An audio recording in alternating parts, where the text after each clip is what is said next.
Bom, pessoal, vamos aqui para mais uma aula de geometria analítica, certo? Onde a gente vai findar a primeira parte dos nossos estudos. E hoje a gente vai tratar um pouco, fazer alguns exercícios sobre ainda linearmente dependente e linearmente independente, e depois avançar um pouco para a parte de módulo de um vetor, ok?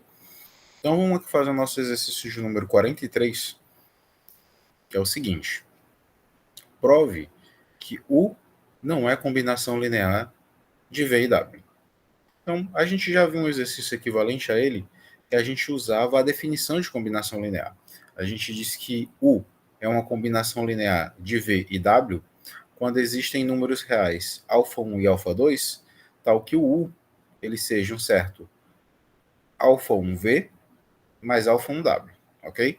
Isso é o que nós chamamos trabalhado pela definição de combinação linear. Só que como uma consequência disso, a gente viu que se U é uma combinação linear de V e W, então eu posso afirmar que U, V e W são linearmente dependentes, ok? Uma da definição de linearmente dependente é que um vetor consegue se escrever como combinação linear dos outros. Se o U conseguisse se escrever como combinação de V e W, então U, V e W seriam LD. Então, para provar que U não é uma combinação, eu tenho que provar que ele não é LD com V e com W. Ora, se U, V e W não são LD, então eles são LI, linearmente independentes, ok? E uma das condições que a gente viu que é necessária e suficiente para que três vetores do R3 eles sejam LI é que o determinante em suas coordenadas não dá zero. Então, aqui o nosso truque para resolver esse problema é calcular o determinante com as coordenadas desses três vetores e provar que, de fato, ele não vai dar zero. Então, de forma bem simples, se eu tenho dados três vetores e faço a determinante com os valores das coordenadas, se esse determinante der zero, o conjunto é LD. Se não der zero, o conjunto é LI. Então aqui eu quero provar que esse conjunto é de fato LI e, portanto, U não se escreve como combinação linear de V e W. Então, quando eu monto aqui a determinante, o U tem coordenadas 1, menos 1 e 3, aqui na primeira linha. V tem coordenadas 2, 1 e 3, na segunda linha. W tem coordenadas menos 1, 4, está aqui na terceira linha. Para calcular esse determinante, eu vou usar aqui a regra de Sarri. Vou pegar as duas primeiras colunas, ó, e vou repetir aqui ao final, estão em vermelho, e vou traçar aqui as diagonais.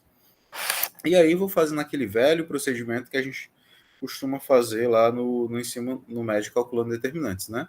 Vou multiplicando os elementos que estão na diagonal. Então, quando você faz essa continha aqui, né, você chega ao resultado que esse determinante dá 18. E, obviamente, 18 é diferente de zero. Então, esses três vetores, U, V e W, eles não são LD, porque se fossem, o seu determinante dava zero, e no nosso caso deu 18. Então, o U, V e o W são LI, são linearmente independentes, ou seja, um não se escreve como combinação linear dos outros, e, portanto, nenhum dos três é combinação dos demais, ok? Então, sempre que eu tenho três vetores onde eu conheço as suas coordenadas, principalmente no R3, eu faço o determinante, se der zero, eles são LD, se não der zero, eles são LI. E se eles são LD, então 1 se escreve como combinação linear dos demais. Ok? Esse é o nosso exercício 43. Outra ideia também nessa linha, exercício 44,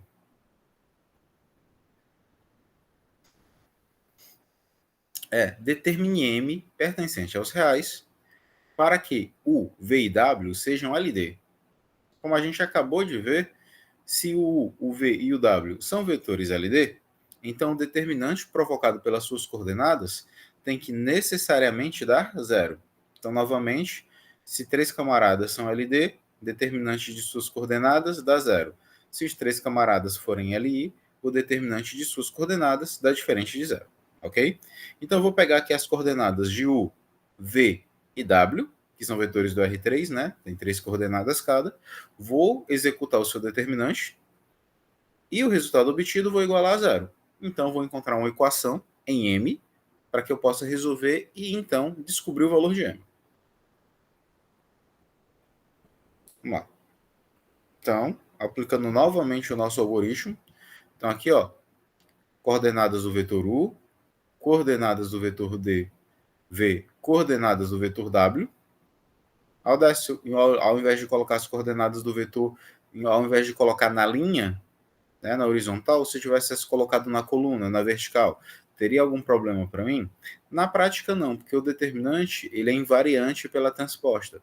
Então, se eu troco as linhas pelas colunas, na verdade, estou pegando a minha matriz e executando a sua transposta. E a gente sabe pelas propriedades de determinante que o determinante de uma matriz é o determinante da sua transposta.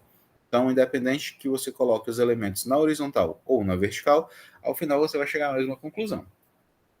Então, aqui, novamente, pela regra de Sarri, peguei aqui, ó, as duas primeiras colunas, repeti ao final e calculei, né? Tracei as diagonais, cada uma tomando exatos 3 elementos.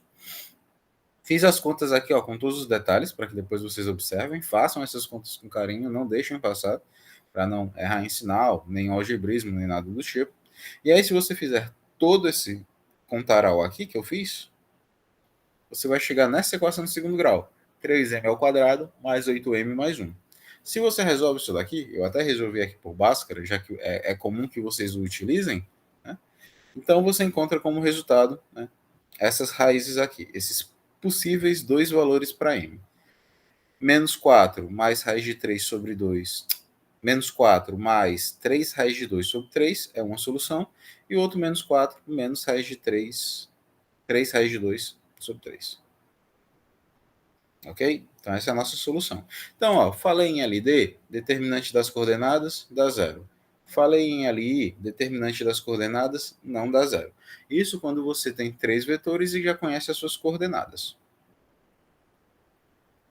Agora, e se eu tenho apenas vetores assim, de sua forma arbitrária?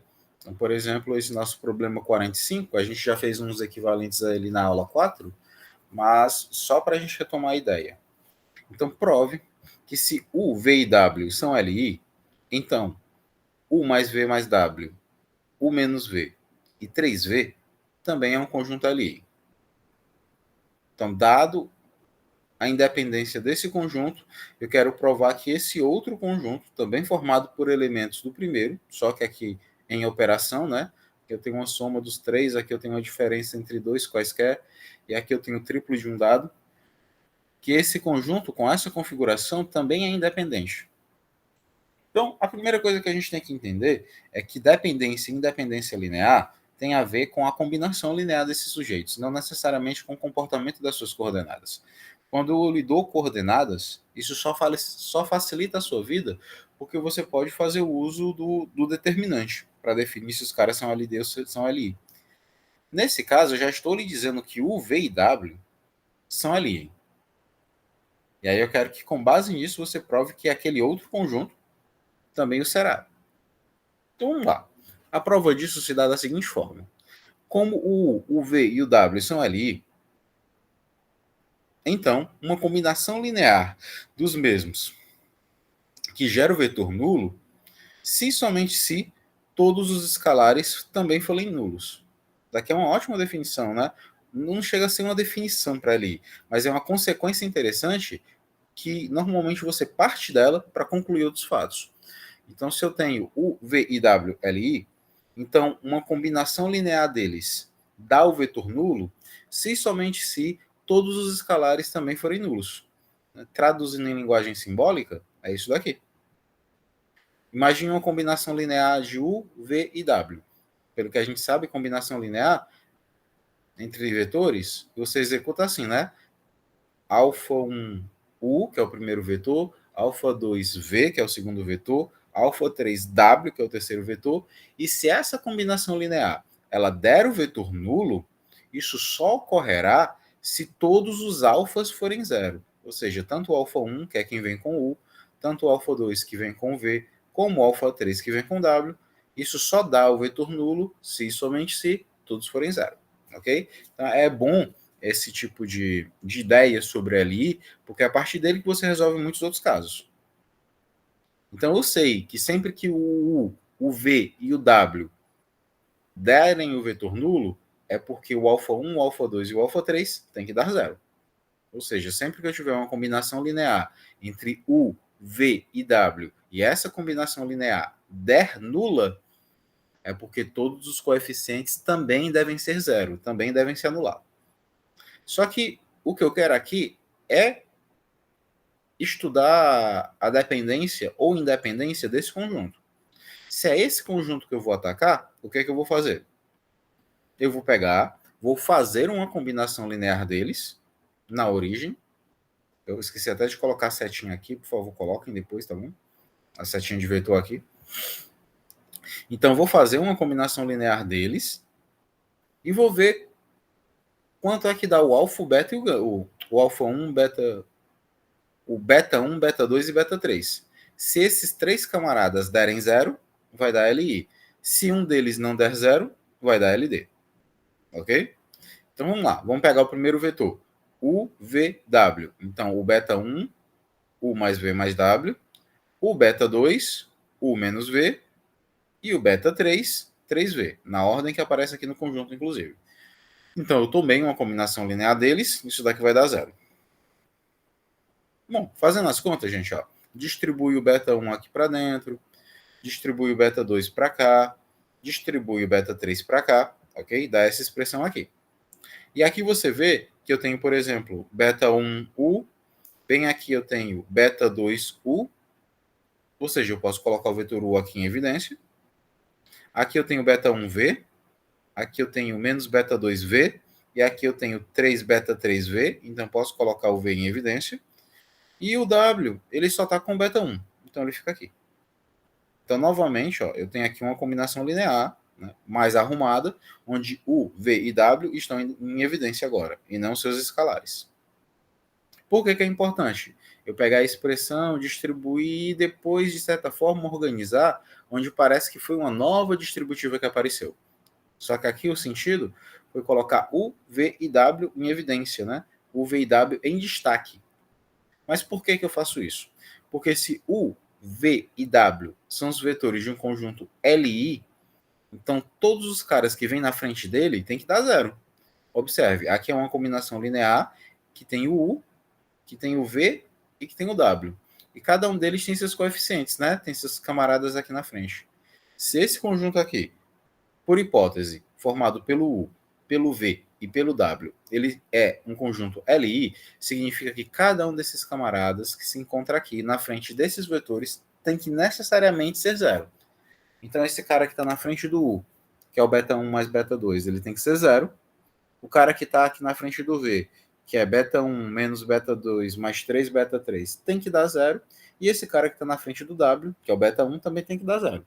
Então, só esse camarada aqui de baixo já te deu um valor, né? O beta 1 é zero. Ó. O primeiro dos três valores você já bateu. Beta 1 é zero. Se eu venho com ele aqui para cima, beta 1 mais beta 2 também dá zero. Como o beta 1 você já sabe que é zero, então fica 0 mais beta 2 igual a zero. Onde você conclui que o beta 2 também é zero. E por fim, pegando essa equação aqui do meio, beta 1 menos beta 2 mais 3 beta 3 igual a zero, como o beta 1 deu zero e o beta 2 deu zero, quando você substitui, você também conclui que o beta 3 é zero. Então, tanto o beta 1 como o beta 2, como o beta 3, todos eles deram zero. Ou seja, todos os três coeficientes usados naquele conjunto inicial deram zero no vetor nulo. E quando isso acontece, quando todos os escalares da combinação linear do vetor nulo dá zero, então aquele conjunto dado é um conjunto LI. E aí a gente prova o que precisava. Então a ideia é bem simples. Tu tem um conjunto, se ele for LI, todos os seus escalares vão dar zero. E aí com base nisso você pega o novo conjunto, usa outras letras só para não ficar a mesma letra, coloca os vetores em evidência, depois de fazer uma parte das contas, e reiguala os coeficientes a zero. E resolve o sistema gerado. Se o sistema também der todo zero, será LI. Se algum deles não der zero nas contas, será LD. Ok? Então, com isso, a gente finaliza as ideias de LD e LI. E agora, a gente vai trabalhar o último tópico, né, dessa parte de vetores. A gente vai falar, assim, de vetores da sua forma mais aritmética de ser, antes da gente entrar na parte dos produtos, né? Produto interno, produto vetorial e produto misto. Então, agora a gente vai falar sobre a norma ou módulo de um vetor. Bom, pela nossa definição, a norma ou módulo de um vetor, ele é um número real, positivo, associado ao comprimento desse vetor. Então, se eu estou aqui, por exemplo, no R2, pego aqui um ponto Q, e é estrategicamente, pelas classes de equipolência dele, que a gente trabalhou da vez passada, pega a extremidade no ponto Q e a origem na própria origem, que é o ponto 00, por exemplo, eu pego aqui esse vetor V, então eu vou dizer que o módulo dele, que eu represento entre duas barrinhas, o vetor entre duas barrinhas, para distinguir, né, o módulo do vetor do módulo do número, que é só entre barras simples. Então, o módulo do vetor V é justamente o comprimento do vetor PQ, que na prática é o comprimento do segmento de extremidades P e Q. Então, se eu tomar aqui esse vetor, o módulo dele é justamente a medida desse comprimento aqui, a medida deste segmento. Então, isso daqui, por definição, é o meu módulo. É o tamanho do vetor na prática, né? Então, vamos começar a fazer umas coisas interessantes com respeito a isso. Só pela definição e pela ideia geométrica, você já consegue fazer várias investidas com respeito a esse conceito. A primeira é que você é capaz de provar que se o vetor V ele é um vetor do R2, ou seja, se ele tem coordenadas x e y, então o módulo desse vetor vai ser a raiz quadrada de x ao quadrado mais y ao quadrado.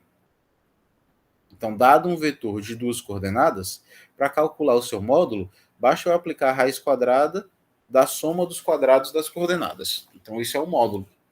E essa é uma ideia fundamental e que agora a gente vai carregar durante todo o restante do curso. Então, o módulo de um vetor, pelo menos na métrica euclidiana, nessa habitual, induzida pelo produto interno, depois a gente vai entender o que é essa indução por produto interno de uma medida no conjunto, mas é uma forma bem simples. Dado um vetor, o seu módulo é a raiz quadrada da soma dos quadrados de suas coordenadas. Eu vou fazer isso daqui no R2 e no R3, e aí depois, por indução, a gente poderia estender isso para qualquer Rn. Então, prova.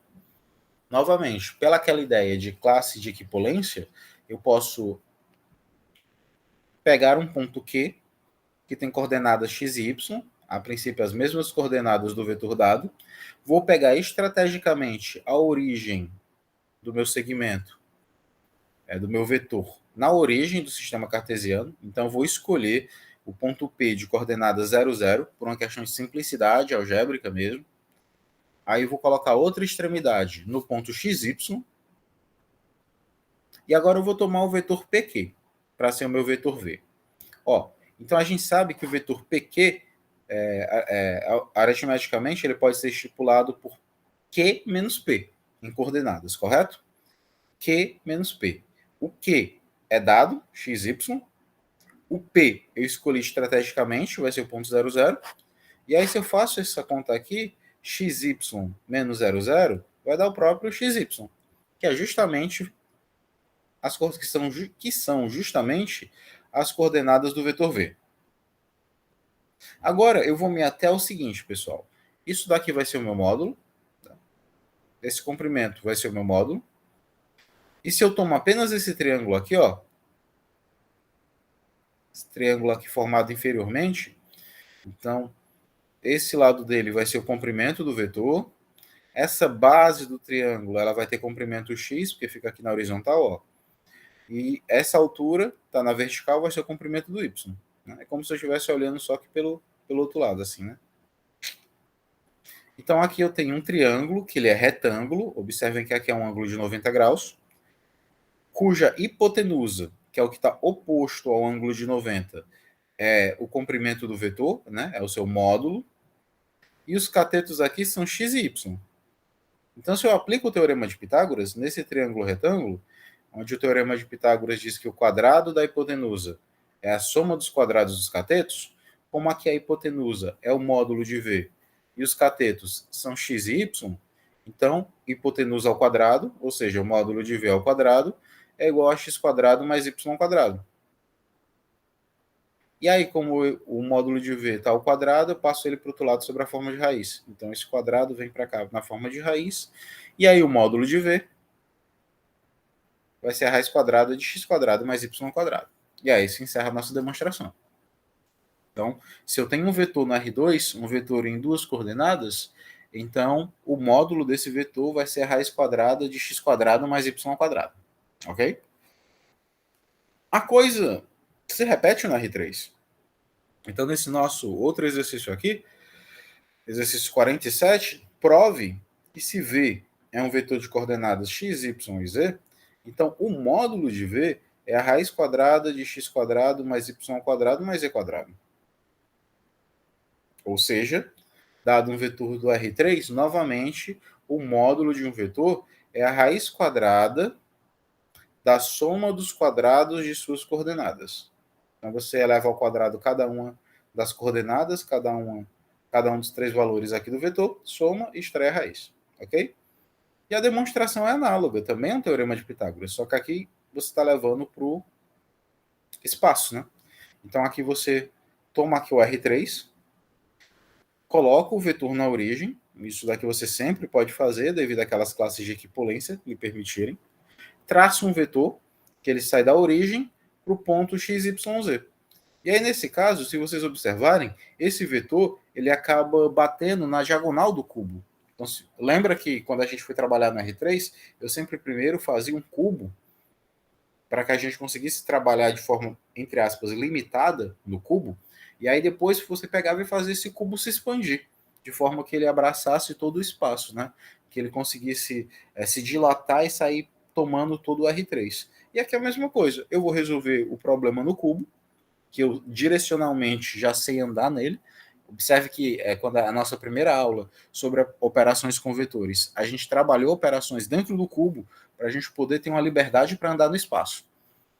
Então, novamente aqui, como eu tenho três coordenadas, x, y e z, e se eu aplico aqui o teorema de Pitágoras no cubo, tomando as três direções, né, o comprimento, a altura e a largura, então, novamente, o módulo de v ao quadrado será x ao quadrado mais y ao quadrado mais z ao quadrado, né? Por consequência de Pitágoras. Né? Na verdade, são dois Pitágoras simultâneos.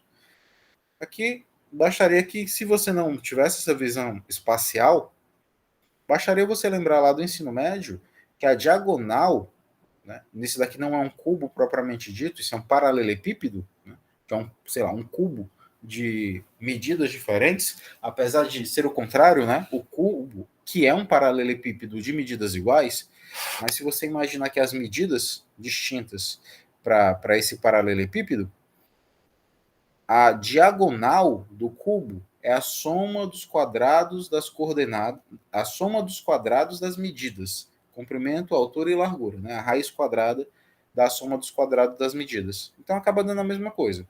Se você não conseguir aplicar um Pitágoras para as três dimensões, basta você lembrar que esse vetor é, em particular, a diagonal de um paralelepípedo, e a fórmula da diagonal de um paralelepípedo é a raiz quadrada da soma dos quadrados de suas coordenadas. Aplicando isso, de imediato você garante o resultado. E agora a gente já pode dizer que, dado um vetor com um determinado número de coordenadas, o módulo daquele vetor, ou o comprimento, ou a norma, do jeito que você preferir chamar, ele é a raiz quadrada da soma dos quadrados de suas coordenadas, ok? E aí a gente pode estender isso para quantas coordenadas necessárias forem. E aí uma aplicação disso daqui, numérica, exercício 48, a gente calcular a norma desses dois vetores, né? Do vetor V de coordenadas raiz de 2 sobre 2 menos raiz de 2 sobre 2, que é o que nós chamamos de um vetor trigonométrico. E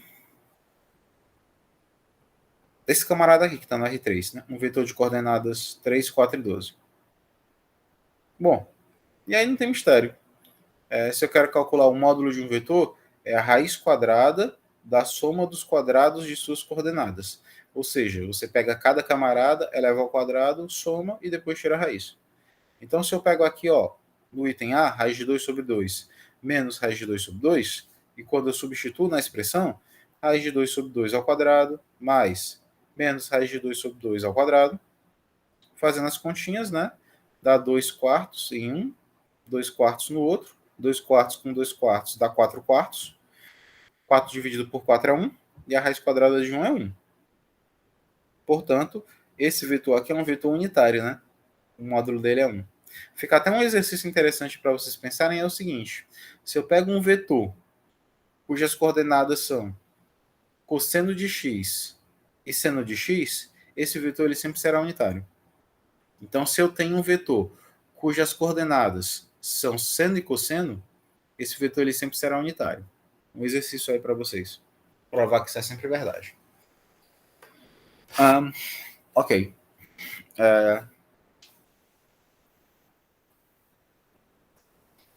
No outro, tem 3 coordenadas, então eu vou aplicar sobre as 3. Então, se é 3, 4 e 12, vai ficar raiz quadrada de 3 ao quadrado, mais 4 ao quadrado, mais 2 ao quadrado. Fazendo essas contas, né? 3 ao quadrado é 9, 4 ao quadrado é 16, 12 ao quadrado é 144. Somando esses 3 camaradas, 169. Raiz de 169 é 13. Portanto, esse vetor tem comprimento 13. Ok?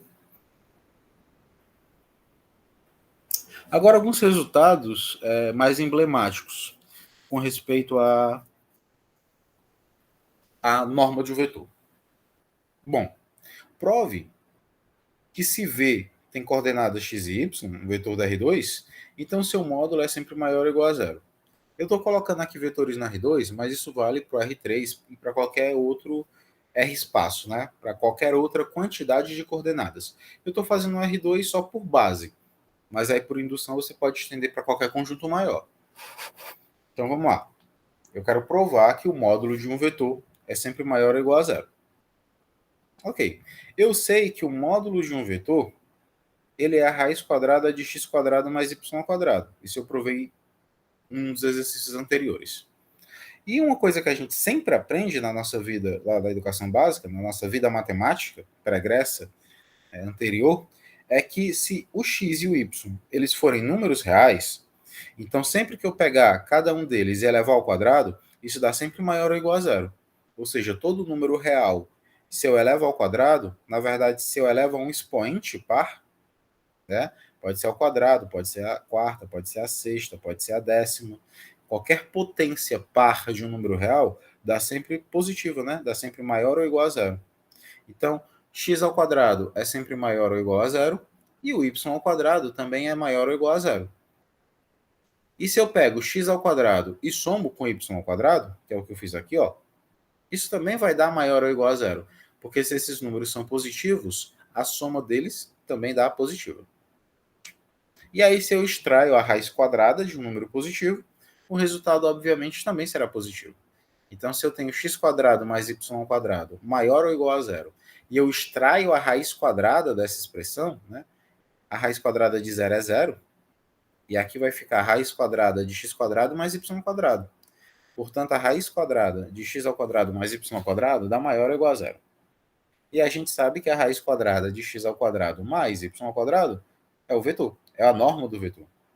Então, a norma do vetor é sempre maior ou igual a zero. E aí isso prova o que a gente queria. Então, todo um vetor, né, para essa métrica, para essa forma de calcular a norma, nesse sentido, a norma vai ser sempre maior ou igual a zero. Ok? Como uma consequência natural, se a minha norma é sempre maior ou igual a zero, é natural me perguntar em que casos pode dar zero. Então, a gente vai provar agora o seguinte. Prove que se o vetor V, não tem aqui as barrinhas, tá, pessoal? Se o vetor V ele tem coordenadas x e y, então o seu módulo é zero se e somente se o próprio vetor for nulo. Ou seja, dada essa ideia de módulo que a gente instituiu aqui, um vetor cujo módulo é zero é obrigatoriamente seu vetor nulo. E observe, gente, que essa demonstração ela vai ser feita do tipo se e somente se. Ou seja, duas coisas aqui têm que ser observadas. Se o módulo é zero, eu tenho que provar que o vetor é nulo. Reciprocamente, eu tenho que provar que se o vetor é nulo, a sua norma vai ser zero. Então, na verdade, é meio que duas demonstrações em uma. Primeiro, eu tenho que supor que a norma é zero, e daí garantir que o vetor é nulo, e depois eu tenho que assumir que o vetor é nulo e garantir que a sua norma é zero. Então vamos primeiro fazer o que nós chamamos de ida, que é assumir o lado esquerdo para concluir o lado direito. Então eu vou assumir que o módulo do meu vetor é zero e concluir que ele tem que ser o vetor nulo. Então vamos lá. Eu vou assumir que o módulo do meu vetor é zero. E eu sei que o módulo calcula-se pela raiz quadrada de x ao quadrado mais y ao quadrado. Então, raiz quadrada de x ao quadrado mais y ao quadrado é zero. Elevando ambos os lados da equação ao quadrado, para fazer essa raiz sumir, então x ao quadrado mais y ao quadrado é zero. Então, eu tenho a soma de dois camaradas que dá zero. Ó, a soma de dois camaradas para ser zero, a princípio, um tem que ser positivo e outro negativo, né? Porque aí 2 com menos 2, 3 com menos 3, 7 com menos 7, é a soma de dois caras que se anulam. Só que aqui, ninguém vai anular ninguém. O x ao quadrado não vai anular y ao quadrado. Porque, pelo que eu vi na questão anterior, todo cara ao quadrado dá positivo. Então, esse camarada aqui é positivo ou é zero, esse camarada aqui é positivo ou zero. Se a soma desses caras está dando zero, é porque cada um deles obrigatoriamente é zero. Já que zero ao quadrado é zero, zero ao quadrado é zero, e, portanto, zero mais zero dá zero. Então, se a soma de x quadrado com y ao quadrado é zero, é porque cada um, tanto x como y, também tem que ser zero. Então, tanto x como y são zero. Como o meu vetor v ele era formado por x e por y, e aí eu descobri que tanto x como y são zero, então meu vetor v, que era o vetor xy, é na verdade o vetor 0, 0. E o vetor 0, 0 é o vetor nulo. Então, se o módulo é zero, então o vetor que tem esse módulo é o vetor nulo. Então eu já fiz a ida. Assumi que o módulo é zero e concluí que o vetor deve ser nulo.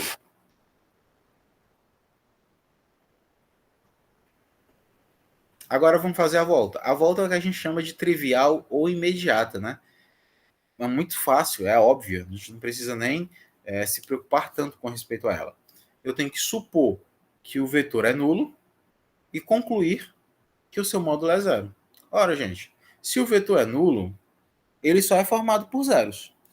Então, na hora de calcular o módulo, que é a raiz quadrada de x quadrado mais y quadrado, a raiz quadrada da soma dos quadrados das coordenadas, então, o módulo desse vetor é a raiz quadrada de x quadrado mais y quadrado, que é zero ao quadrado mais zero ao quadrado, já que o vetor que eu estou tomando aqui em consideração é o vetor todo formado por zeros.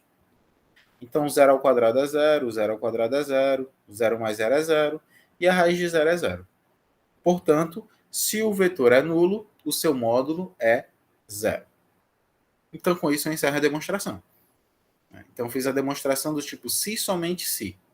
Se o vetor é nulo, ele tem norma 0. Reciprocamente, se um vetor tem norma 0, ele precisa ser nulo. Outro problema da gente, problema 51, prove que a norma do vetor αv, que é aquele vetor múltiplo, aquele vetor paralelo que a gente falou na aula passada, que a norma de um vetor paralelo, αv, ele é o módulo de alfa vezes a norma de v. Observe que esse alfa aqui ele não é outro vetor, ele é um número real. Então, a norma do vetor αv é igual ao módulo de alfa vezes o vetor v, vezes o módulo do vetor v. Vamos lá. Vamos provar que isso daqui é verdade. Eu vou aqui tomar o caso em particular de x e y, né, de um vetor da R2, mas a mesma demonstração pode ser feita para qualquer quantidade de coordenadas. Então, se o V é um vetor de coordenadas x e y, e se eu tomar aqui o alfa, um vetor pertencente aos reais, então, alfa V, lembre que quando eu pego o alfa e multiplico por um vetor, eu estou multiplicando cada uma das coordenadas. Como o V tem coordenadas x e y, então alfa V é alfa x, alfa y. Na hora de calcular o módulo desse vetor, lembre que o módulo do vetor vai ser a raiz quadrada da soma dos quadrados. Então, a norma, né, o módulo do vetor alfa V, vai ser a raiz quadrada do primeiro, que é alfa x, então alfa x quadrado, mais o segundo, alfa y ao quadrado. Então, quem é alfa x ao quadrado? Esse quadrado entra no parênteses, então alfa x vai ser alfa quadrado x quadrado, a mesma coisa aqui. Alfa y vai ser alfa ao quadrado, y ao quadrado. E aqui nessa expressão, alfa quadrado x ao quadrado mais alfa ao quadrado y ao quadrado, gente, eu posso colocar alfa ao quadrado em evidência, já que é comum aos dois termos. Então, colocando alfa ao quadrado em evidência, vai ficar alfa ao quadrado que multiplica x quadrado mais y ao quadrado. E tem uma propriedade das raízes que diz que a raiz quadrada de uma multiplicação pode ser quebrada em duas raízes quadradas, né? Então, se eu tenho raiz quadrada de alfa quadrado fora do parênteses e dentro do parênteses x quadrado mais y ao quadrado, eu posso dividir isso daqui em dois.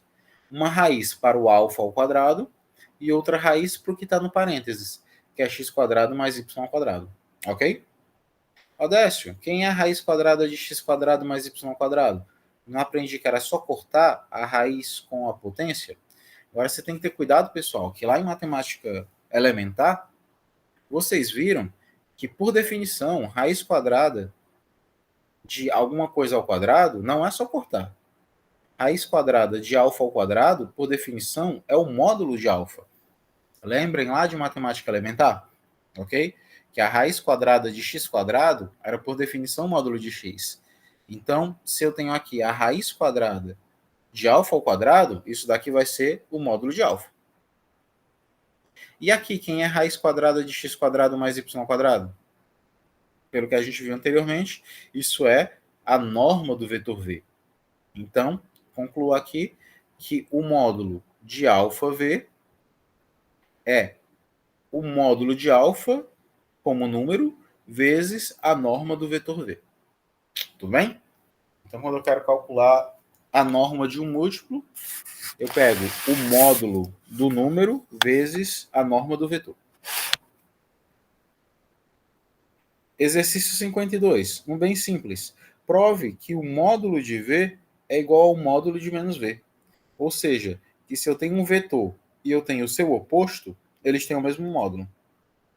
Na verdade, o que a gente viu lá nas primeiras aulas sobre vetor é que se eu pego um vetor e pego o seu vetor oposto, eles têm o mesmo módulo, a mesma direção e têm apenas sentidos opostos. E aqui a gente vai garantir que, de fato, eles têm o mesmo módulo. Anteriormente, a gente provou que, como eles são múltiplos um do outro, então eles são paralelos, então têm a mesma direção. A gente também já tinha provado que eles têm sentidos opostos, né? Porque um vai de A a B, o outro vai de B a A. Quando a gente faz aqueles tracejados, eles se encontram em um dado ponto, né? Os prolongamentos das extremidades se encontram, então eles têm sentidos opostos. O que faltava efetivamente a gente provar sobre o vetor oposto é que, dado um vetor e o seu oposto, eles têm o mesmo comprimento. Então, daquele resultado anteriormente, o único que ainda ficava no ar é a garantia de ter o mesmo tamanho, né? De ter o mesmo módulo. E agora a gente vai conseguir provar isso daqui. Prove que o módulo do vetor V é igual ao módulo do vetor menos V. Simples. Vou partir aqui do módulo do vetor menos V. Gente, quem é o vetor menos V? O vetor menos V, ele é menos 1 vezes V. E pelo que eu acabei de provar no exercício anterior, o módulo de menos 1 vezes V é o módulo de menos 1 vezes o módulo de V. E a gente sabe que o módulo de menos 1 é 1, já que o módulo, né, é aquele operador que torna o valor positivo, né, a grosso modo. Então, o módulo de menos 1 é 1. Então, vai ficar 1 vezes módulo de V. E 1 vezes módulo de V é o próprio módulo de V. Então, o módulo de menos V é o próprio módulo de V. Então, o meu vetor oposto tem o mesmo módulo do meu vetor dado. Ok? Outro exercício aqui interessante é o seguinte. Exercício de número 53. Provar que o vetor módulo de U, V, e módulo de V, U, são vetores de mesmo módulo. Observe que aqui, gente, são vetores. Aqui, ó, o vetor V está sendo multiplicado pelo módulo de U. Já nesse outro caso, o vetor U está sendo multiplicado pelo módulo de V. E nessa configuração, eu quero que você prove que esses camaradas têm o mesmo módulo. Ora, para eu provar que eles têm o mesmo módulo, não tem segredo. Vou calcular o módulo de cada um. Portanto, calcular o módulo do vetor módulo de UV como módulo de VU. Vou calcular o módulo desses caras e provar que eles, na verdade, dão a mesma coisa. Então, vamos primeiro calcular o módulo desse primeiro vetor, que é módulo de UV. Se eu aplico aquela regra anterior, eu pego o módulo e divido em 2, vai ficar módulo de U, módulo de V. O módulo de U é módulo de U, não tem segredo. Módulo de V é módulo de V. Então, o módulo do vetor módulo de U, V, o módulo dele vai ser o produto do módulo de U pelo módulo de V. Bom, aqui também. Vamos fazer aqui o módulo de V, U. Bom, módulo de VU, pela regra anterior, separando em 2, vai ser o módulo de V, módulo de U. Vai ficar módulo de V, módulo de U. Só que aqui eu posso trocar a ordem, né? Já que isso são números reais, eu posso aplicar a propriedade comutativa. Eu posso trocar esses camaradas de ordem. Então, módulo de V, módulo de U, é a mesma coisa que módulo de U, módulo de V. Que é o resultado que eu já encontrei aqui em cima. É o mesmo resultado. Se é o mesmo resultado, então eu concluo que tanto o módulo do primeiro como o módulo do segundo vetor são iguais. Então, de fato, esses dois vetores, por mais que sejam vetores distintos, são vetores que têm o mesmo módulo. E quando eu apliquei a regra sobre cada um deles, o resultado obtido foi o mesmo. Foi módulo de U vezes módulo de V. Ok?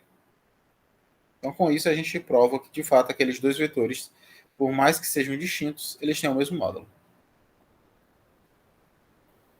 Uma aplicação sobre módulo é você construir os versores de um vetor dado. Então, determine o versor do vetor V, que tem coordenadas 3 e menos 4. Então, dado um vetor, vamos calcular o seu versor. Bom, gente, lembrando que o que é o versor? Dado um vetor V, o versor dele, pelo que a gente intuiu nas aulas anteriores, o versor é o vetor dividido pelo seu módulo. São as coordenadas do seu vetor dividido pelo módulo. Então, vamos primeiro buscar quem é o módulo do vetor V. O vetor V ele tem coordenadas 3 e menos 4, então o módulo dele será raiz quadrada de 3 ao quadrado mais menos 4 ao quadrado.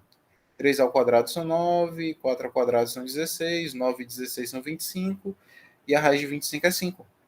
Então, o módulo do vetor V é 5. Então, para calcular o versor, basta eu pegar cada coordenada do meu vetor e dividir pelo valor que eu encontrei, que é 5. Se a primeira coordenada era 3, vai ficar 3 quintos. Se a segunda coordenada era menos 4, vai ficar menos 4 quintos. Então, o versor do vetor V de coordenadas 3 e menos 4 vai ser 3 quintos menos 4 quintos. Ok? Então, é assim que você determina o versor de um vetor dado. Esse processo aqui é bacana porque a gente já provou aliás, a gente vai provar agora, que todo versor ele é um vetor unitário. Então, de fato, quando eu pego um vetor e faço o seu versor, o vetor resultante é unitário. Ele tem o mesmo módulo, perdão, ele tem a mesma direção, ele tem o mesmo sentido, só que ele é unitário. A gente viu que isso é interessante quando a gente está reconstruindo alguns espaços, né? Bom, exercício 55. Prove que se W é um versor de V, então W será igual a V se o V for um vetor unitário. Ou seja, se um versor é igual ao seu vetor, então esse vetor tem que ser unitário. Porque a gente já sabe que o versor se constrói em cima do vetor e que a característica do versor é ser unitário. Se o próprio vetor já for unitário, ele já é versor de si mesmo. Então, uma coisa que você pode intuir é o seguinte: vetores unitários são seus próprios versores. Então, se eu tenho um vetor e esse vetor ele é unitário, o seu versor é ele mesmo. Seria a recíproca desse resultado.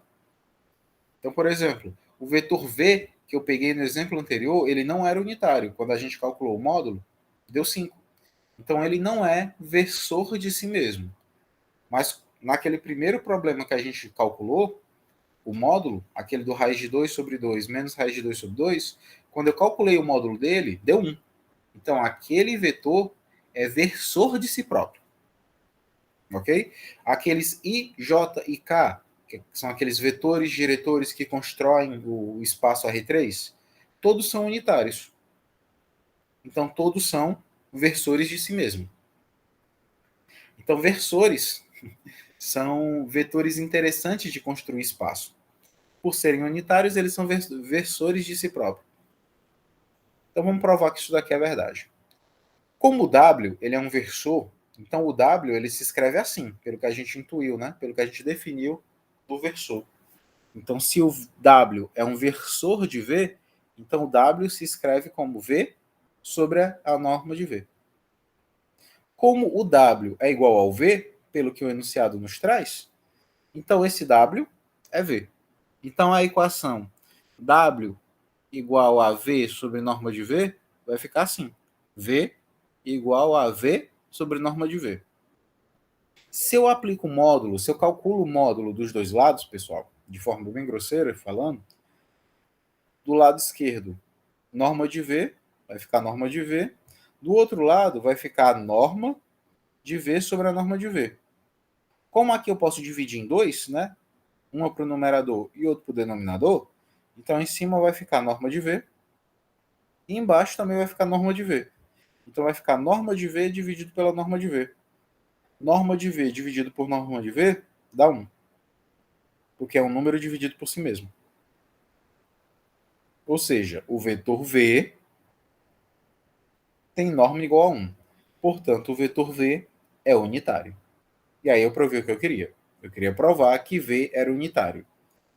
Então, V é de fato unitário, pois tem norma igual a 1. Ok?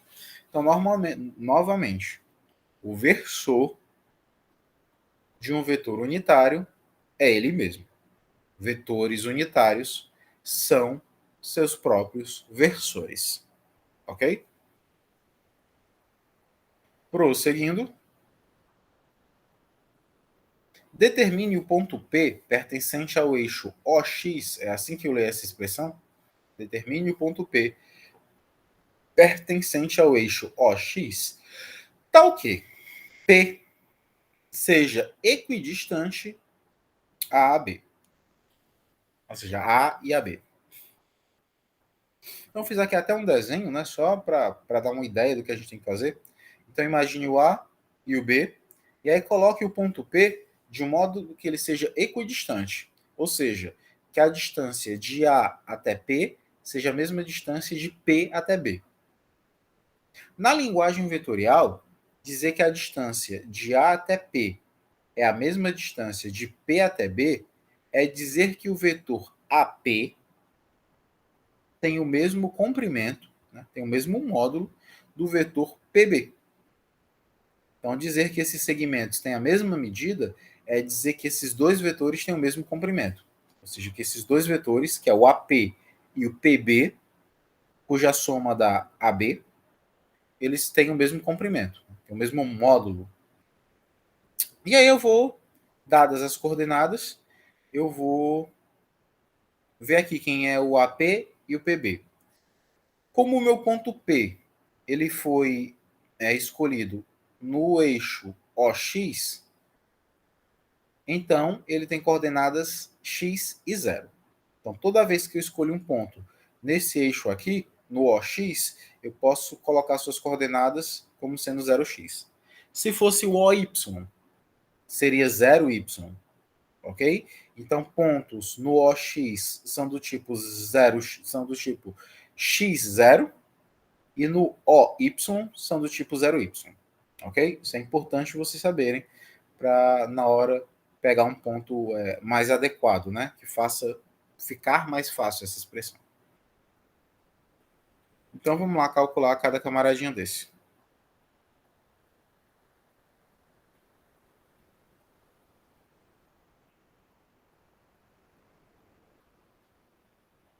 Então quem é o AP? O AP a gente já viu que se determina P menos A. O P era o x0, o A foi dado, que é menos 1, 2. Fazendo essa continha, dá x mais 1, 2. Agora quem é o PB? Consertem aqui, não é B menos A não, viu? É B menos P, que é um P. O B é o 5 menos 4. O P, e não o A, é o x0, fazendo essa continha. 5 menos x e 4. Menos 4. Agora vamos calcular o módulo de cada vetor desse daqui. Quem é o módulo de AP? Vai ser a soma dos quadrados das coordenadas do vetor, né? Se o AP ele é x mais 1, 2, então fica x mais 1 quadrado mais 2 ao quadrado.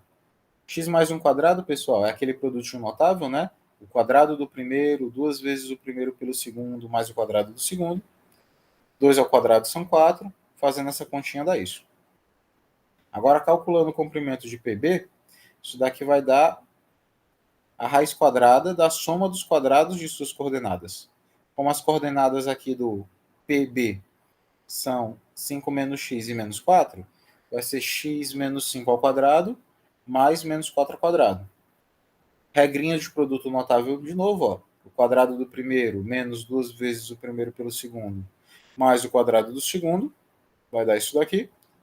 E 4 ao quadrado são 16. Fazendo essa continha, 25 com 16 são 41. E aí vai dar a raiz quadrada de x ao quadrado mais 10x mais 41. Como eu preciso que esses dois vetores tenham o mesmo comprimento, para que ele seja equidistante, então a norma de AP, que é a raiz quadrada de x quadrado mais 2x mais 5, ela tem que ser igual à norma de PB, que é a raiz quadrada de x ao quadrado menos 10x mais 21. E aí você pode achar que essa equação é difícil, mas ó, tu tem raiz quadrada dos dois lados, porta. Tu tem x ao quadrado dos dois lados, porta. Então desse lado sobra apenas 2x mais 5 e do outro lado sobra apenas menos 10x mais 41. Então fica uma equaçãozinha do primeiro grau. Aqui só é de assustar o início, mas quando você faz as devidas simplificações, manda embora as raízes, manda embora o x ao quadrado, sobra só uma equaçãozinha do primeiro grau. Se você resolve, vai descobrir que o x vale 3. Portanto, aquele ponto, que era o ponto x0, como o verdadeiro valor de x é 3, o ponto vai ter coordenadas 3 e 0. E aí fica resolvido o meu problema. Ok, pessoal? Então, sempre que eu falar em equidistante, eu estou falando de mesma medida. Então, você coloca um ponto arbitrário no meio dos dois pontos dados, puxa os vetores para cada um, calcula o comprimento de cada um e iguala. Ok? Ah, Odécio, tem as raízes. Não se preocupem não que quando você iguala as expressões, as raízes naturalmente vão embora. Certo? Mais um exercício. Dado um vetor V de coordenadas menos 2 e 1, construa um vetor W que seja paralelo ao vetor V, tá ok. Para o item A, o W que você vai construir, ele deve ter o mesmo sentido de V e o módulo tem que ser o seu triplo. No item B, o W ele tem que ter o sentido contrário e o módulo tem que ser a metade. E por fim, você deve construir um vetor de mesmo sentido e que tenha módulo 4, ou seja, que não tenha relação direta com o módulo de V, mas que o módulo dele seja fixado, seja 4. Esse processo, pessoal, é um processo muito importante. É um processo que lá na frente, lá na álgebra linear, vocês vão reconhecer na forma do processo de ortogonalização de Gram-Schmidt, que é um processo em que você pega uma base de vetores e normaliza. Você faz com que esses camaradas eles sejam 2 a 2 perpendiculares, né? 2 a 2 ortogonais, se for no espaço, e que todos eles tenham um comprimento dado. Então, é um processo natural, dado um vetor, você construir vetores paralelos a ele com características que você deseja. Então, eu vou construir aqui 3 vetores. Um que tem mesmo sentido e que se dilata, ou seja, que o módulo dele se torne o triplo. Outro com sentido contrário e que o módulo se contrai, ou seja, vai ser a metade. E outro que vai manter o sentido e agora vai ter um comprimento fixo. Ou seja, dado um vetor de um comprimento qualquer, eu vou conseguir uma estratégia para fixar o comprimento dele. Então, são todas as possibilidades de você dar um trato do vetor no espaço. Você pode manter o sentido dele e tornar ele, sei lá, mais rápido, entre aspas, aumentando o seu módulo. Você pode fazer o seu sentido contrário e frear esse vetor, fazer com que ele tenha o módulo menor, por exemplo, a metade. E você pode manter ele e deixar o movimento constante, ou seja, manter o módulo sempre igual a 4. Então, de certa forma, para vocês da física, isso faz muito sentido no que diz respeito, por exemplo, ao movimento retilíneo uniformemente variado. Você pode manter o sentido do movimento e deixar ele acelerado. Você pode fazer o sentido contrário e fazer ele retardado. Ou você pode manter o sentido dele e tornar a velocidade constante, fazendo com que ele deixe de ser um movimento retilíneo uniformemente variado e torná-lo um movimento retilíneo uniforme. Então, nesse caso, esse tratamento vetorial ele nos remete muito aos movimentos retilíneos, seja eles do tipo uniforme acelerado, uniforme retardado, ou simplesmente retilíneo uniforme, né? Velocidade constante, aceleração zero. Então vamos ver como é que é esse procedimento. Primeiro, no item A, eu quero que ele tenha o mesmo sentido. Ó, se é o mesmo sentido, então o camarada que vai multiplicá-lo tem que ser positivo, né? Porque, como a gente já viu em aulas anteriores, dado um vetor, ele mantém o seu sentido se o seu múltiplo for positivo. E como eu quero que ele tenha o triplo do módulo, então o W ele vai ser 3 vezes o V. O 3 é positivo. Então ele vai manter o sentido e vai dar o triplo. Bom, então 3 vezes o vetor V, 3 vezes o V tem coordenadas menos 2 e 1, multiplicando todo mundo por 3, menos 3, e menos 6 e 3. Pronto. Já construí o vetor que eu quero. Esse cara tem o mesmo sentido e tem módulo 3 vezes maior. Ok? No item B, eu quero que ele tenha sentido oposto. Se eu tenho que ser oposto, então quem tem que multiplicar ele é um camarada negativo. Então, por isso, do negativo. Ok? E eu quero que ele seja a metade. Ora, a metade é um meio, né? Um meio é a metade de alguma coisa. Então, o vetor W, que é o vetor que eu vou trabalhar, ele tem que ser menos um meio de V. Negativo para ter o sentido oposto e meio para ser a metade. Então, o vetor W vai ser menos meio de V. Menos meio, o V é menos 2 e 1. Aí multiplicando, né? Esse cara que está fora multiplica quem está dentro, você vai encontrar essas coordenadas aqui. Então, esse camarada tem sentido oposto e o módulo dele é a metade. E no último, eu quero que tenha o mesmo o mesmo sentido e que o módulo dele seja 4. Agora sim, gente, esse processo é um processo mais delicado. No seguinte sentido: sempre que eu quiser fixar o comprimento de um vetor, a melhor maneira de fixar é deixar o comprimento igual a 1. E para deixar o comprimento igual a 1, eu vou usar o versor. Aldécio, mas eu não quero comprimento 1, eu quero comprimento 4. Aí vai ser ótimo, você pega o versor e multiplica por 4. Porque o versor é a forma mais fácil de você controlar o comportamento do vetor. Então, se eu pego o meu vetor e a partir dele faço o meu versor ele se torna controlado. E se o meu versor está controlado, a partir dele eu posso criar o camarada que eu quiser. Então, é um processo que ele é bem direto. Se você quer controlar o comprimento de um vetor, primeiro controle o versor. Porque aí o versor, por meio de seus múltiplos, controla qualquer outro vetor. Então é assim, é um caminho de fases. Dado o vetor, você provoca o versor, e do versor você provoca o que você quer. Então vamos lá. Para primeiro de tudo, você vai tomar o versor do vetor V. A gente sabe que o versor é o vetor dividido pelo seu módulo. O vetor V foi dado no problema, tem coordenadas -2 e 1. E o módulo dele eu posso calcular, né? É a raiz quadrada de x ao quadrado mais y ao quadrado. Raiz quadrada da soma dos quadrados das coordenadas.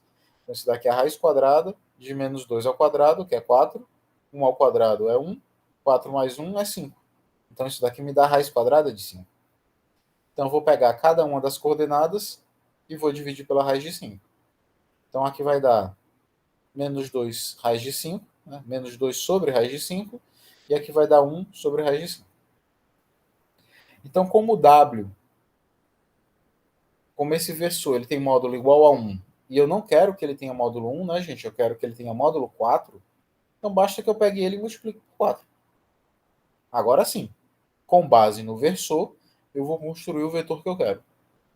Então, o vetor que eu quero, para ter comprimento 4, eu vou pegar o meu camarada, o meu versor, e vou multiplicar por 4.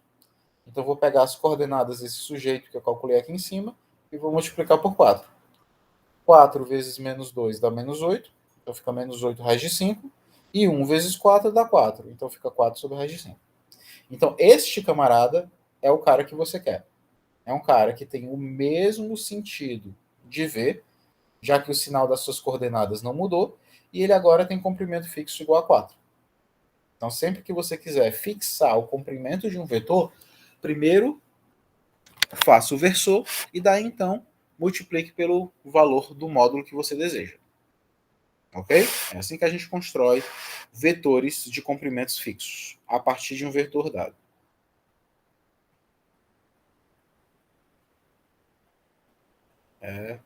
Mais um problema, agora mais um problema geométrico.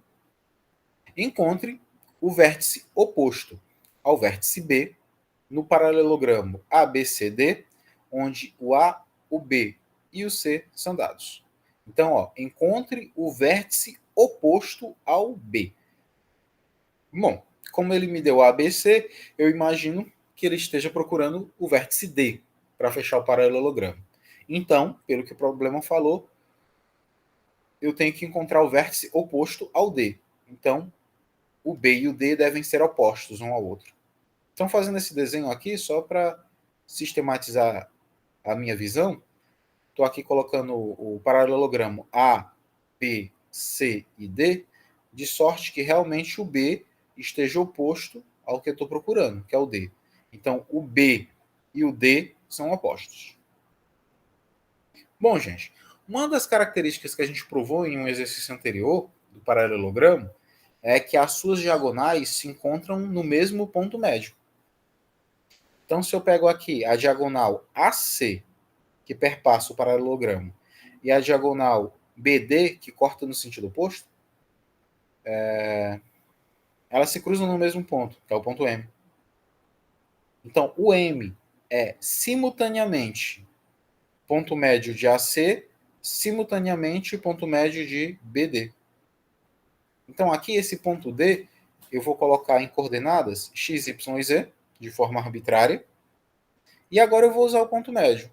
Lembre que a gente provou a fórmula do ponto médio na aula passada, no finalzinho da aula passada. Então, o M, ele é o ponto médio do segmento AC. Então, eu vou calcular a média. Né? A gente viu que para calcular o ponto médio, é só calcular a média. Então, aqui, ó, o 3 com o 0. 3 mais 0 sobre 2. Agora, o menos 2 com 1. Menos 2 mais 1 sobre 2. E agora, a coordenada 4 com a coordenada 2. 4 mais 2 sobre 2. Fazendo essas continhas, né? Vai dar 3 sobre 2 em um, menos 1 sobre 2 em outro, e aqui vai dar tão somente 3. Então, o M, eu sei quem é agora. O M é um ponto de coordenadas 3 meios, menos meio e 3. Só que o M, ele também é um ponto médio de BD. Então, eu posso aplicar também o ponto médio aqui. Porque M é o ponto médio de BD. Aí é só novamente calcular a média. Ponto médio de BD. Tá aqui o B, tá aqui o D. Então vai ser o 5 com o X. Então vai ser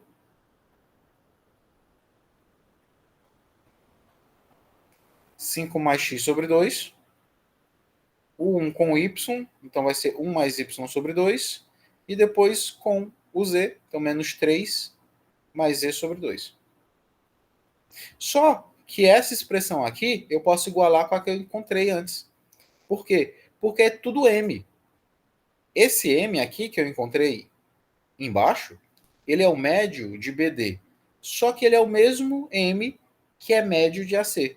Então, o que eu encontrei aqui em BD é a mesma coisa que eu encontro em AC. Então, posso pegar essas duas aqui, ó, e igualar. O M que eu encontrei para BD, estou igualando com o mesmo M que eu encontrei para AC. Então, esses dois camaradas têm mesmas coordenadas. Então, a primeira, que é 5 mais x sobre 2, é 3 sobre 2. Então, vai ficar essa equação. Resolvendo, o x é menos 2. A segunda coordenada, 1 mais y sobre 2, é o mesmo menos 1 sobre 2. Igualando e resolvendo, o y dá menos 2. E aqui, a coordenada menos 3 mais z sobre 2 é o mesmo 3.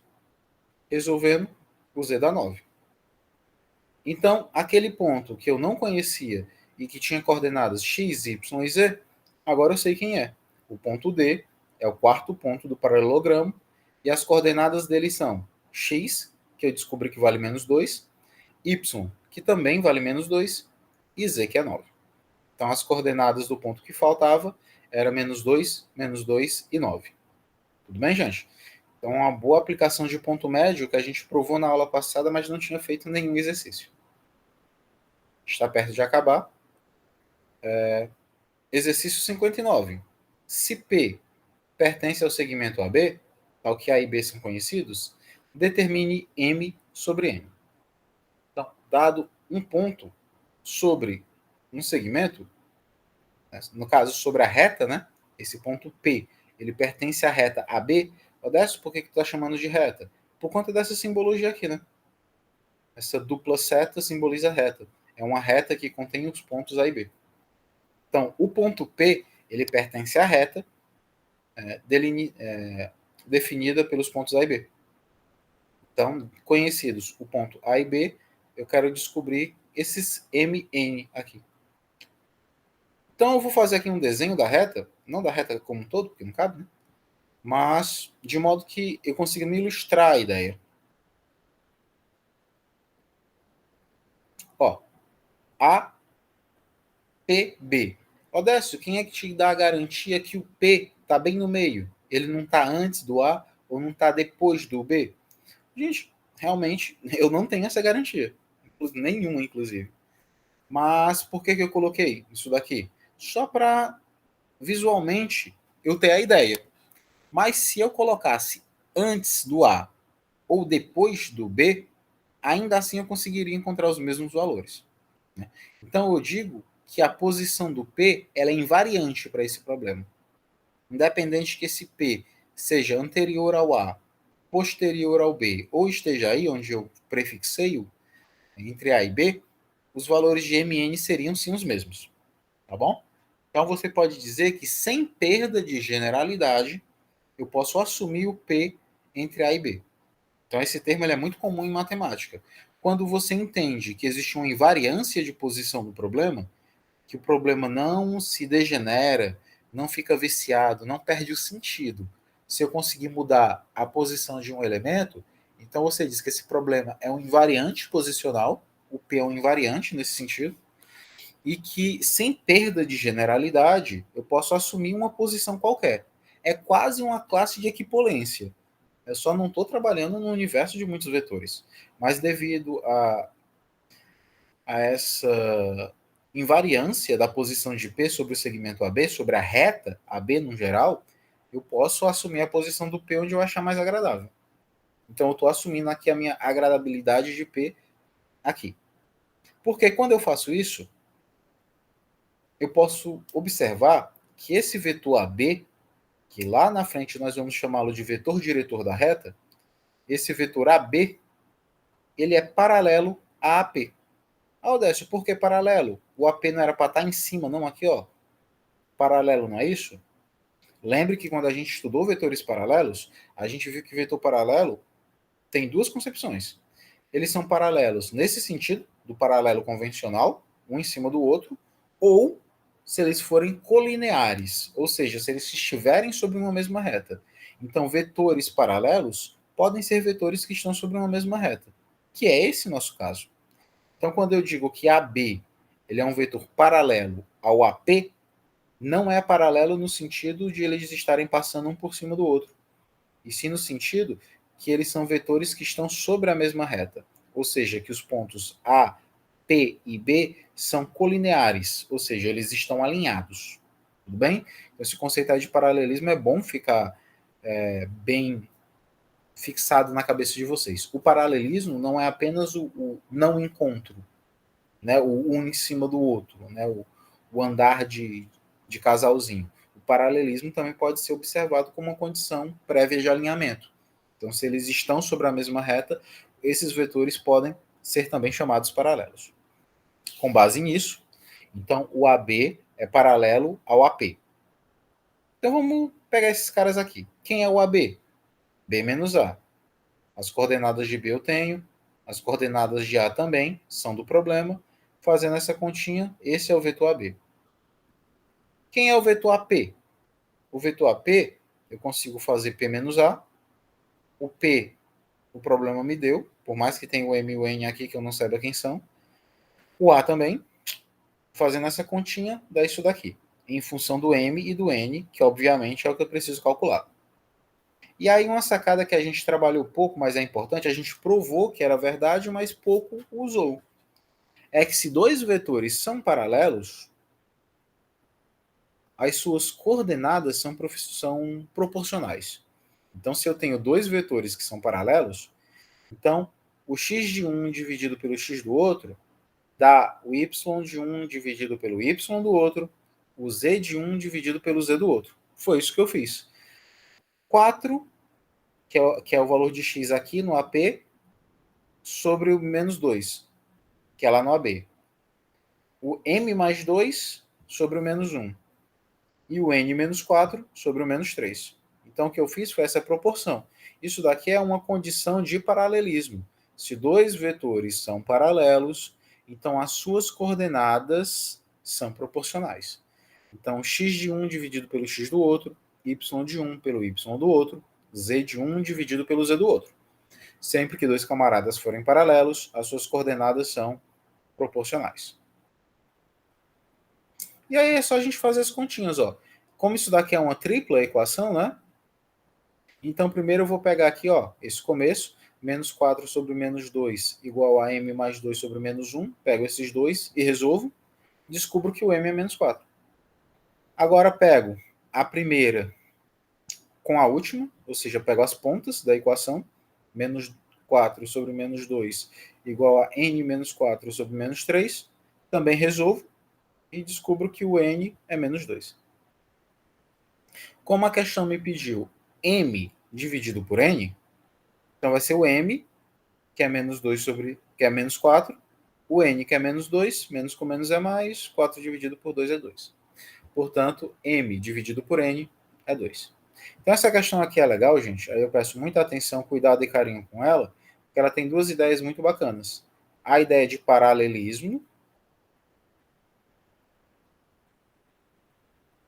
como vetores sobre a mesma reta, e também a ideia de paralelismo com respeito à proporcionalidade das coordenadas. Ok? É um exercício bem interessante para a gente lembrar bem do conceito de paralelismo.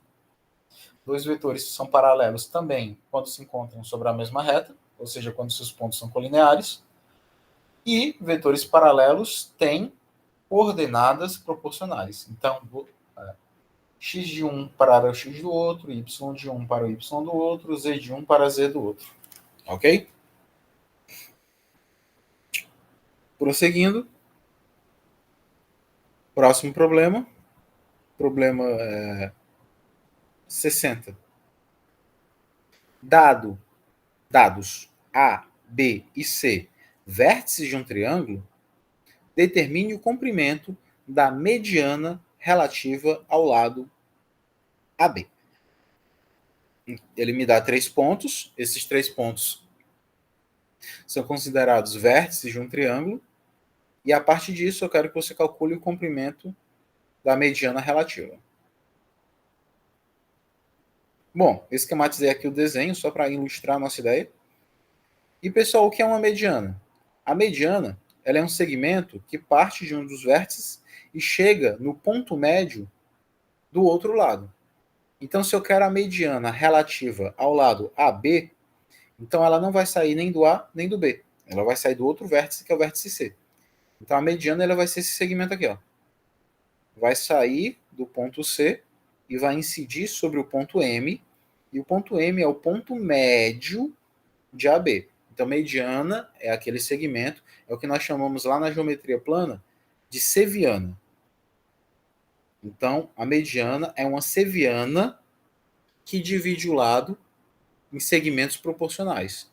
Então, quando eu aplico a mediana aqui, o AM vai ter o mesmo comprimento do MB.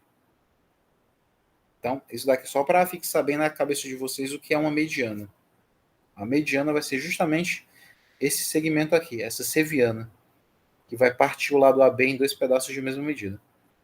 Bom, se ele vai partir em pedaços de mesma medida, obviamente ele vai chegar no ponto médio. Né? Mediana, metade, médio. Então o M que eu vou aqui tomar, ele é o ponto médio do segmento AB. E como a gente já vê como se calcula o ponto médio, é só calcular a média das coordenadas, né? A média do 4 com o 2, do menos 1 com o 5, do menos 6, do menos 2 com o menos 6. Então ficou esse aqui. Se você fizer essa continha, dá isso.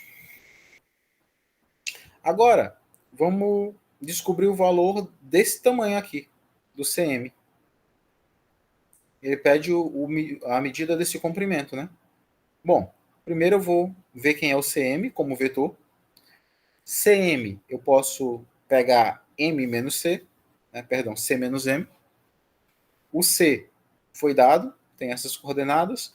O M eu acabei de encontrar, tem essas. E aí eu fazer essa conta, dá esse resultado aqui. Como eu quero o comprimento é o módulo do vetor. Então eu quero o comprimento CM. Se eu quero o comprimento CM, eu quero o comprimento do vetor CM. Então quem é o comprimento? É a raiz quadrada da soma dos quadrados das coordenadas, né? O comprimento é justamente o módulo, né? A norma. Então isso daqui vai dar a raiz quadrada da soma dos quadrados desse vetor de cima. Menos 2 ao quadrado, menos 3 ao quadrado, 2 ao quadrado. Hoje o resultado é 17. Raiz de 17. Então o comprimento dessa mediana é raiz de 17. Ok? E por fim, para a gente finalizar esse primeiro bloco da gente de estudo de vetor, é um resultado muito interessante em geometria, exercício 61. Então, seja A1, A2, A3 até o AN, os vértices de um polígono. Prove que a soma desses vetores, A1, A2, mais A2, A3, mais A3, A4, até o AN, A1, dá o vetor nulo. Ou seja, se você pega um polígono, né? Um polígono com vários lados, com N lados, e aí vai fazendo os vetores, né? O A1 para o A2, depois o A2 para o A3, o A3 para o A4, como se você estivesse dando volta, fechando o polígono na forma de vetor, a soma dá zero. Gente, isso daqui em física é bem claro, né? É uma das leis de Newton, inclusive, né? De certa forma, na sua percepção vetorial, a soma de todas as forças que incidem sobre um corpo é zero. Então aqui é como se o meu polígono fosse o corpo, e aí ele está sendo aferido por uma força A1, A2, A2, A3, A3, A4, e assim simultaneamente, sucessivamente, na verdade. Ele está sobre esse corpo, estão atuando N forças. E aí estou lhe dizendo que a soma dessas N forças dá o vetor nulo. Ou seja, a soma dessas N forças é nula.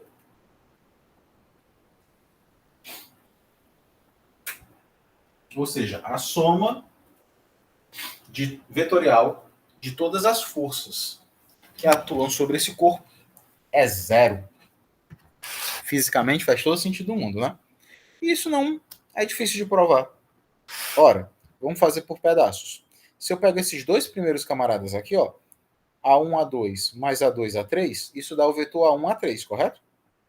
Se eu pego agora com o próximo, ou seja, se eu pego o A1, A3 e somo com o próximo vetor da fila, que é o A3, A4, vai dar A1, A4. Se eu pego o próximo da fila, que é o A4, A5, então A1, A4 com A4, A5, vai dar 1, A5. E assim sucessivamente, né? Quem é o próximo? Seria o A5, A6. Qual seria o resultante? A1, A6. Então chega um momento que você começa a observar que sempre que você vai somando os vetores, o A1 continua. E ele só ganha o próximo. Então, o próximo vai ser A1, A6, depois A1, A7, A1, A8, A1, A9 e assim por diante. Até que ele vai chegar no A1, AN, que é o último vértice. E como ele tem que voltar para o último, né? Ou seja, até bem por aqui assim, os vetores vão circundando o seu polígono e falta esse último, que é o AN1. Então, o A1, AN, que é esse caminho de somas que você vem fazendo por cima do polígono, quando ele pega o último vetor, que é o AN1, então o A1, AN mais AN1 dá A1, A1. E a gente já viu que o vetor A1, A1 é o vetor nulo, né? Ou seja, depois que você soma todas as forças atuantes sobre esse polígono, a soma da resultante das forças é zero. Portanto, a soma de todas as forças que atuam sobre um corpo é sempre nula. Tudo bem, pessoal? Então é isso. Com isso a gente meio que fecha esse nosso estudo de vetores com respeito a paralelismo, perpendicularismo, ortogonalidade, múltiplo de vetor, norma, né, módulo, versor, soma vetorial e afins. Então a gente já tem aí um quantitativo bom, né, de problemas para tratar. A gente já contempla as três listas, né, todos os tópicos das três listas, e agora a próxima aula dessa semana vai ser a aula realmente para vocês colocarem as coisas em dia e revisarem os conceitos e trabalharem as listas, né? Aí, para a próxima semana, a gente vai iniciar os conceitos sobre os produtos. Produto interno, produto vetorial, ou produto exterior, e produto misto.